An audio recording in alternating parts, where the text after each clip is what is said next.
যে 26-এর নির্বাচন, এই নির্বাচন হচ্ছে আমাদের কাঙ্ক্ষিত বাংলাদেশ গড়ার দ্বিতীয় গুরুত্বপূর্ণ ধাপ। এই নির্বাচন নির্ধারণ করবে আমরা কি 26 থেকে পিছনের দিকে ফিরে যাব, নাকি আবার 26 থেকে অভ্যুত্থানের মতো সামনের দিকে বাংলাদেশ গড়ার লড়াইয়ের দিকে এগিয়ে যাব। আমরা সামনের দিকে এগিয়ে যাব কিনা, চাঁদাবাজদের বিরুদ্ধে লড়াই চলবে কিনা, দখলদারদের বিরুদ্ধে লড়াই চলবে কিনা, মিথ্যা মামলার বাণিজ্য যারা করছে তাদের বিরুদ্ধে লড়াই চলবে কিনা, যারা মানুষকে হুমকি দিচ্ছে, হয়রানি করছে, তাদেরকে আমরা বয়কট করব কিনা। সংগ্রামী ছাত্র জনতা, আমাদের এই লড়াই হচ্ছে আমাদের 24-এর লড়াইকে স্বয়ং সম্পূর্ণ করার লড়াই।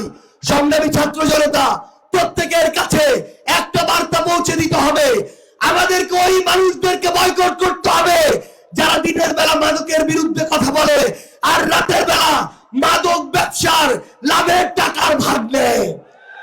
আমাদের ওই মানুষদেরকে রুখে দিতে হবে যে মানুষগুলো দিনের বেলা শিক্ষা প্রতিষ্ঠানের উন্নতির কথা বলে আর রাতের আধারে কোন শিক্ষা প্রতিষ্ঠানে নিজের দলের কোন চাটুকারকে সভাপতি সেক্রেটারি বানিয়ে শিক্ষা প্রতিষ্ঠানকে নষ্ট করবে সেই পরিকল্পনা করে।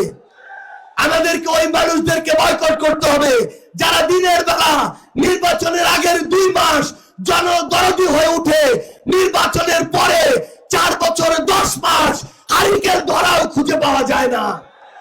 আমাদের ওই মানুষদের বিরুদ্ধে দাঁড়াতে হবে যে মানুষগুলো শ্রমিকের সন্তানকে শ্রমিক বানায়, শ্রমিকের পরবর্তী প্রজন্মকে শ্রমিক বানায়, কিন্তু নিজের সন্তানকে বিদেশে পড়াশোনা করায়। আমাদের ওই মানুষদের বিরুদ্ধে আমাদের লড়াইটা চালিয়ে যেতে হবে যে মানুষগুলো নিরপেক্ষ প্রশাসনের কথা বলে কিন্তু রাতের আধারে প্রশাসনকে প্রভাবিত করে নিরপরাধ মানুষদেরকে হয়রানি করে।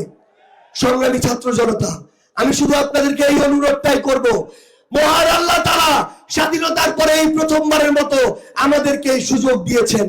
আগামী 50 বছরেও এই সুযোগ আসবে কিনা আমরা জানি না। আমরা যেন আমাদের এই আমানতের খেয়ানত না করি।